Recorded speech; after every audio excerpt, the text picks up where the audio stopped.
Dear students, today we are going to learn about poem Mist by PG Wodehouse. Sir Pelham Grenville Wodehouse, the poet. Who was he? He was an English author and one of the most widely read humorists of the 20th century. Wodehouse worked extensively on his books, sometimes having two or more in preparation simultaneously. So he is one of the most notable humorists. He would take up to 2 years to build a plot and write a scenario of about 30,000 words. What do you mean by humorist? Who writes hilarious plots. He would take up 2 or more years to build a plot and write a scenario of about 30,000 words. After the scenario was complete, he would write the story. Early in his career, he would produce a novel in about 3 months, but he slowed in old age to around 6 months. So later on, initially he could produce a novel in about 3 months. But then he slowed, as and when he advanced in age, he slowed it to around 6 months.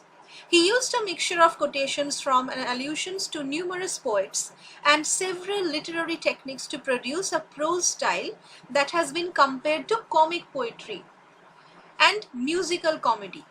So what is comedy? Comedy evokes laughter. So his literary techniques he used such a literary technique that he produced a prose style that has been compared to comic poetry, which provokes us to laugh, and musical comedy. Some of his famous works include Something Fresh, Piccadilly Jim, and Thank You, Jeeves. Now, often we are more interested in playing different kinds of sports and games, isn't it, children? We play hockey, we play baseball, we play cricket, we play lots of games and sports, and we know that games and sports are very good for our body and mind. So what are the very beneficial aspects of games and sports? They teach us punctuality, they help us to be patient, they teach us to be patient, they disciplinize us, they make us understand about the teamwork and dedication, right? So playing sports help us in building and improving confidence level that yes, we can. We also can. If we practice sports on regular basis, we can be more active and healthy. Being involved in the sports activities help us in getting protected with numerous diseases such as arthritis, obesity, obese, heart problems, diabetes, etc. So when we are physically involved in different kinds of games and sports, these diseases like arthritis, obesity, obese, heart problems, diabetes are scared to come to us, isn't it? It makes us more disciplined, patient, punctual, and courteous in life. It teaches us to go ahead in life by removing all the weaknesses. It makes us bold and gives a feeling of happiness by reducing the occurrence of anxiety and angriness. It makes us physically fit and mentally comfort, using which we can easily deal with all kind of problems. So it helps us to be patient, it teaches us teamwork, it teaches us dedication, it makes us confident. So what are the good qualities of an athlete?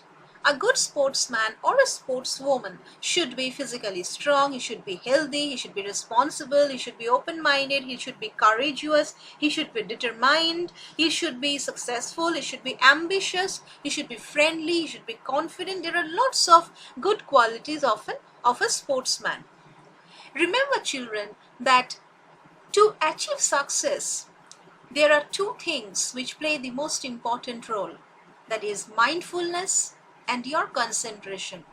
With the help of deep concentration, attention, sincerity, dedication, we can surely reach to the peak of success. Now, we know that sports play an important role in our lives. But mindfulness and concentration are the keys to achieve the desired results. They say that 90% of performance is mental. See, if mentally you are not strong enough to accept your failure or to accept to win, to reach the peak of success both ways, then it will be of no use.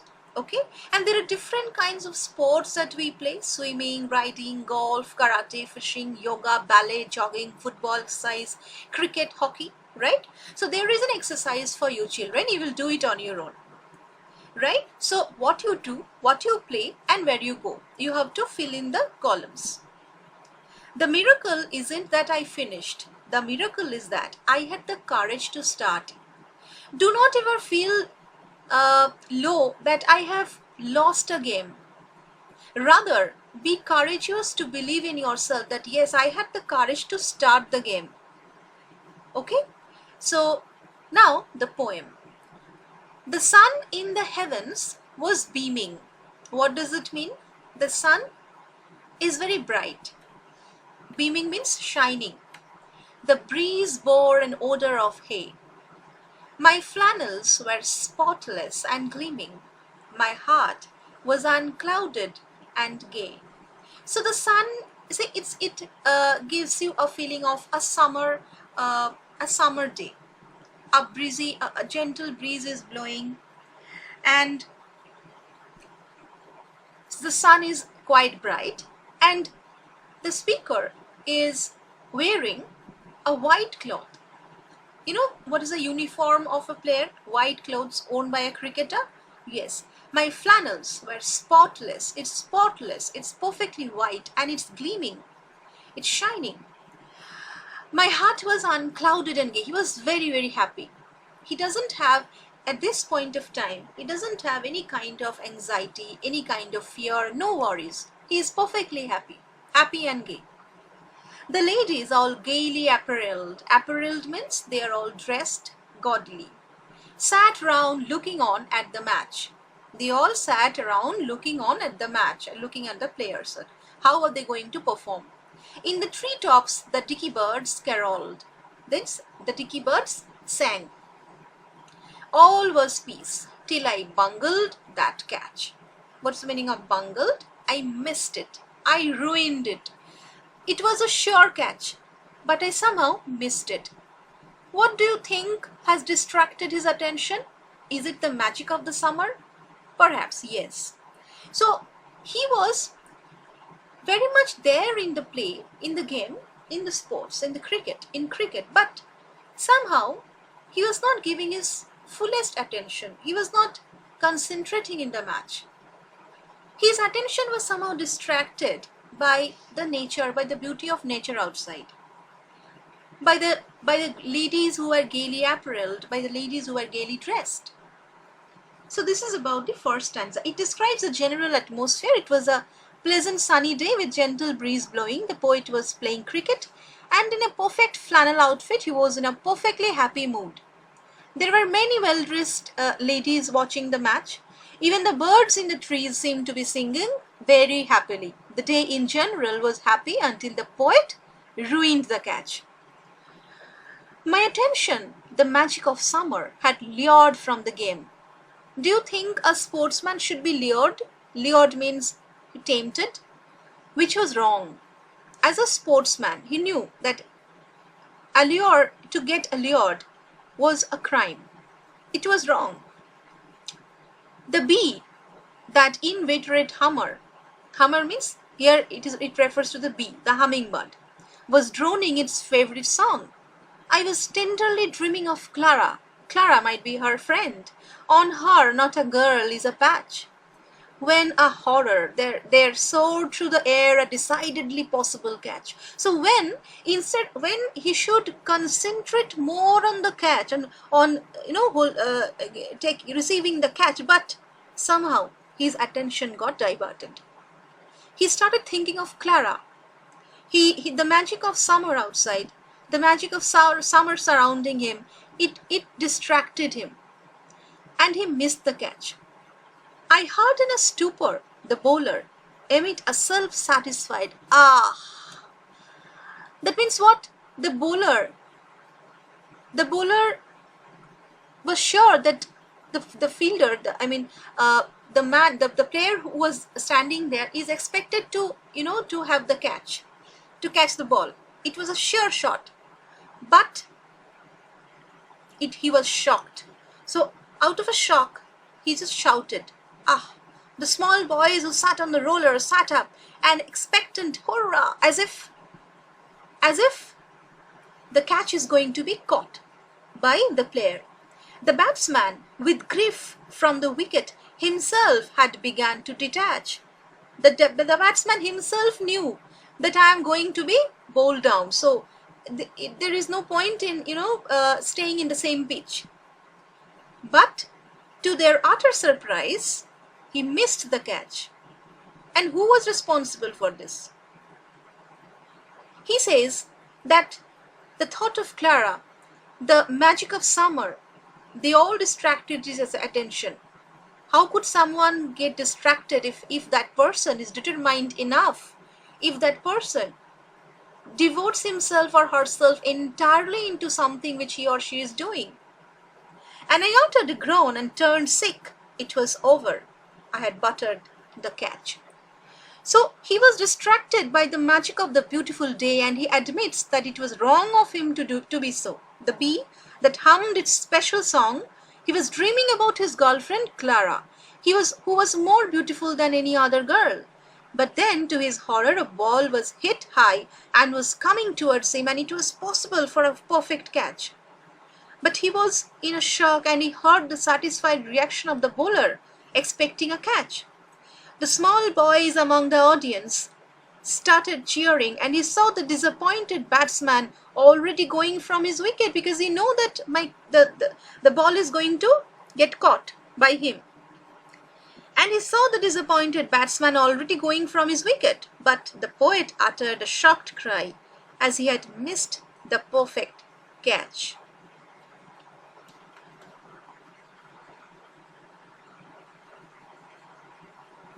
So this is the stanza-wise explanation that I've been giving. The poet writes the first stanza. It's about the setting of the poem. It's the magic of the summer, a pleasant bright day with a gentle breeze blowing. The stadium was located near an area of cultivation, and the breeze carried the smell of hay. The birds sang. The poet Wodehouse wore spotless white flannels as he was a cricketer. It would have been a perfect day, but something went wrong. And in the stanza 2, he says that the poet was standing behind the wicket as a wicket keeper.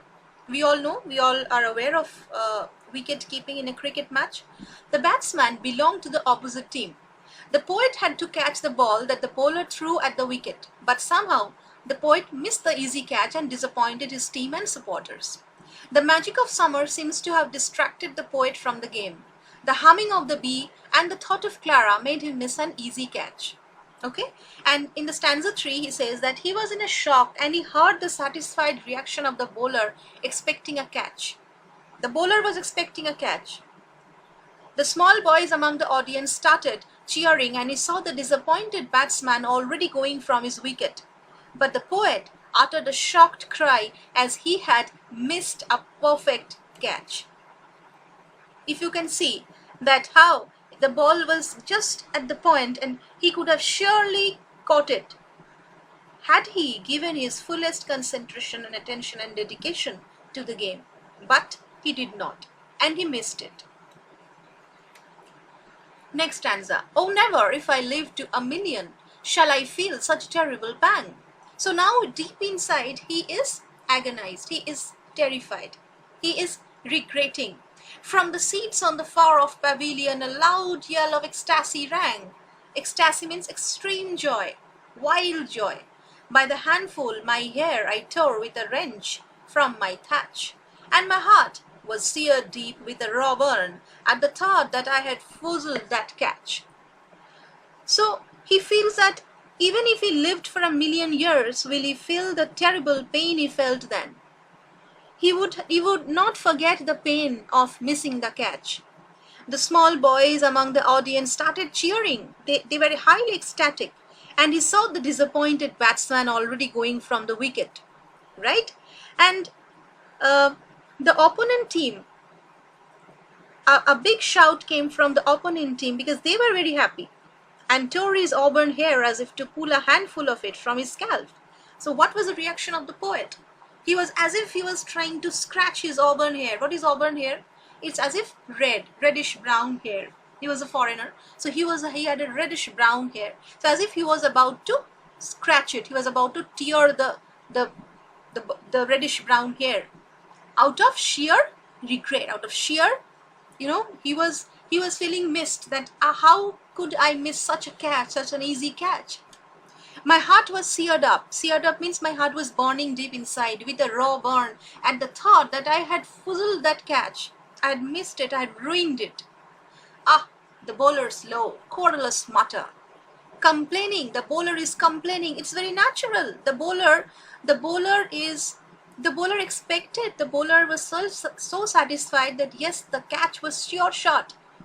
But somehow it got missed. So the bowler was quarreling, points loud, unforgettable scoff. It was so ridiculous and it was unforgettable. Oh, give me my driver and putter. Henceforward my game shall be golf. So then the poet realized that no, I will no longer be in cricket. I will change my game. I will change my sport, and hereafter I will go for golf. If I am asked to play cricket hereafter, I am wholly determined to scratch. Life is void of all pleasure and laughter. I bungled the easy catch. So thereafter, he just changed his decision, and he was determined that even if someone came and asked him to play cricket, he will surely, dismiss the proposal and he will go for golf. So life is void. Void means life is empty of all pleasure and laughter. See, pleasure and laughter. I bungled the easy catch. So he feels that even if he lived for 1,000,000 years, he will feel the terrible pain he felt then. He heard the ecstatic shout of his opponent team and tore his auburn hair as if to pull a handful of it from his scalp. He felt a burning pain in his ear as he messed up the catch. The irritated bowler muttered some jeering comment. At that time, the poet decided to leave playing cricket altogether and start playing golf. After that, he decided to pull out if he is asked to play cricket. He felt that all the laughter and pleasure departed from his life because he had bungled a catch. So what is the central idea of the poem, children? It speaks of the determination, concentration, and mindfulness are the keys to success.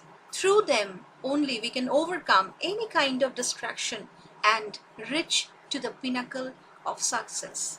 So read the poem and always have determination, patience, and keep working hard to reach to the pinnacle of success. Thank you so much.